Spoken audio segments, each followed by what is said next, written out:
Magandang araw mga sangkay. For today's video ay share ko sa inyo itong paggawa ko ng Mongo filling. So ayan, bali napakasimple lamang po nitong ating paggawa ng ating palaman para sa ating tinapay. Pero bago natin simulan ay paki-like at share muna ng aking video ito at paki-subscribe na rin po kung sakaling kayo po ay hindi pa nakapag-subscribe. At kung ikaw ay interesado at gustong matuto sa paggawa ng palaman na ito ay panoorin nyo lamang po yung video simula hanggang dulo nang magawa nyo po ng maayos yung ating gagawing palaman na munggo para sa ating tinapay. So bali ang ating unang gagawin mga sangkay is palambutin muna natin itong ating munggo. So meron tayong 1 kilong munggo, kung mapapansin nyo ay yung pulang munggo yung aking ginamit. Pero kung meron po kayo yung green ang available sa inyo ay pwede po. So bali yung pagluto ko nga pala niyan mga sangkay is para lang ako nagsaing ng bigas. Kailangan po ay hindi siya malagkit. So kung papansin nyo mga sangkay, parang bigas lang yung sinaing, di ba? Ayan o. Pag pinisil mo ay malambot na. So bali palalamigin ko muna yan bago ko siya durugin. At dyan sa part na yan mga sangkay ay malamig na yung ating munggo na niluto. So bali kaya po ang pagluto ko niyan ay hindi dapat malagkit dahil diyan ko po siya dudurugin sa ating makina. So ayan, bali mas pangit po yan durugin sa makina kung sobrang lagkit po, kaya po yung pagluto ko niyan is medyo tuyo po siya, wala siyang sabaw na matitira. So ayan, bali diyan ko siya dinurog dyan sa ating roller. Pero kung meron po kayong ibang pamamaraan sa pagdurog ng ating munggo ay pwede po. Marami naman pong pamamaraan para madurog itong ating munggo. So bali itong proseso na ito mga sangkay is ito po yung aking nakasanayan simula noon pa nung ako ay gumagawa ng munggo filling. Ganito po yung aking pagdudurog ng munggo. Para pala sa mga ingredients na ating gagamitin dito mga sangkay, mga simple ingredients lamang po.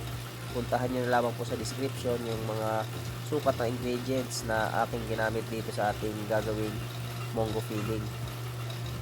So ayun mga sangkay, kung sakaling naghahanap kayo ng ibang palaman, nag-iisip kayo ng ibang palaman para sa inyong tinapay, ito ay pwede nyo po itong gawin. Makakatulong po ito, makakadagdag po sa inyo ng idea or makakadagdag ng display sa inyong istante or paninda.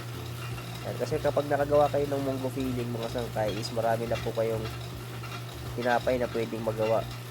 Bali isip-isip lamang po kayo ng mga design ng tinapay at pwede nyo pong gamitin itong ating munggo filling. Por halimbawa na lamang po ay pwede nyo itong gamitin sa inyong donut. Palamanan nyo po yung inyong donut mga sangkay ng munggo. Yan. Swak na swak po yan. Ginagawa ko po yan mga sangkay. Pwede po kayong gumawa ng munggo loaf or munggo bread. At kung ikaw ay naghahanap pa ng iba pang recipe about baking ay pasyalan nyo po yung aking channel dahil marami na pong naka-upload doon na baking recipe. Sana po ay makatulong sa inyo yung video na inyong mapapanood. At sa ating next step mga sangkay, ayan na, napino na natin yung ating munggo. Bali titimplahan na natin ngayon itong ating munggo para sumarap na itong ating palaman. So bali wag po kayo basta-basta magka-fast forward mga sangkay dahil maikli lamang itong ating video para masundan nyo po ng maayos itong ating paggawa ng munggo filling. So ayan, bali naglagay tayo ng asukal dito sa ating munggo. At sunod natin ilalagay ay asin. Ayan, pambalance lamang ng tamis. At ang sunod ay naglagay tayo ng powder milk. Kahit anong powder milk mga sangkay pwede nyong ilagay. At maglagay na rin tayo ng 4 na takip ng vanilla or 4 tablespoon. Sunod ay mantika. Next step natin, kapag nalagay nyo na yung mga ingredients sa aking nabanggit, ay ayan, haluin na natin ng maayos. Huwag kayong magmamadali mga sangkay sa paggawa ng mga parte ng pag-baking. Ay huwag po kayo basta-basta magmamadali para po maiwasan nyo yung mga pagkakamali. Dahil kapag nagmamadali kayo mga sangkay, dyan po minsan, dyan tayo nagkakamali. Kaya dapat kung sakaling tayo ay nagtitimpla or gumagawa ng tinapay ay double check po lagi natin yung ating mga ginagawa, ating mga ingredients na nilalagay sa ating minamasa. So dyan sa part ng mga sangkay, haluin lamang natin ng maayos bago natin ilagay yung ating konting harina. So bali kung mapapansin nyo, di ba hindi na natin niluto itong ating munggo filling. habang ating tinitimplahan. Kasi meron pa akong isang pamamaraan nito mga sangkay. Habang tinitimplahan ko siya ay niluluto ko siya sa kawali. Pero ito hindi na po. Bali, niluto lamang natin yung ating munggo. And then, atin ang dinurog at tinimplahan natin. So, bali, hindi na natin yan isasalang mga sangkay. So, kapag nahalo na natin yan, ay lagyan na natin yung ating harina. So, bali, yan ang pinakahuling ingredients sa ating ilalagay. So, yan, bali, ay, haluin lamang po natin ng maayos yan. Hanggang sa maisama natin ng maayos yung ating harina dito sa ating munggo na ating unang minix. So, mapapansin nyo, di ba malagkit? So, bali, hindi pa po natin yan gagamitin yung mga sangkay dahil malagkit pa. Lalagay muna natin yan sa ref. Chill natin ng mga overnight bago natin gamitin itong ating palaman.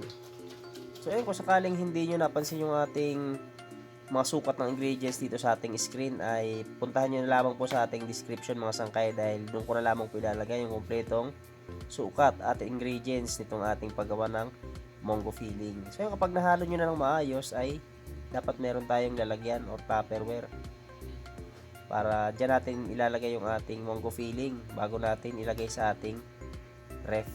So, ayun, bali, chill muna natin mga sangkay kahit na mga overnight at kinabukasan pwede nyo kagad yan gamitin. So, ganyan po ako pag gumawa ng munggo filling. Bali, pag nagawa ko siya ngayon, kinabukasan ay saka ko na gagamitin. Dahil kapag ginamit mo yan ngayon, kung mapapansin nyo, sobrang lagkit po yan. Mahirap gamitin sa pagpapalaman. So ayun mga sangkay, huwag kakalimutan mag-like at share ng ating video ha. Bilang suporta na lamang po. At kung ikaw ay hindi pa nakapag-subscribe, ay pakisubscribe naman po yung aking channel. Bilang suporta na lamang po sa aking channel. So ayun, maraming salamat po sa panonood. Sana po ay makuha nyo yung ating recipe nitong ating paggawa ng munggo filling. Sana po ay makatulong sa inyo. So ayan na po yung ating natapos na munggo filling. Thank you for watching. See you on my next video.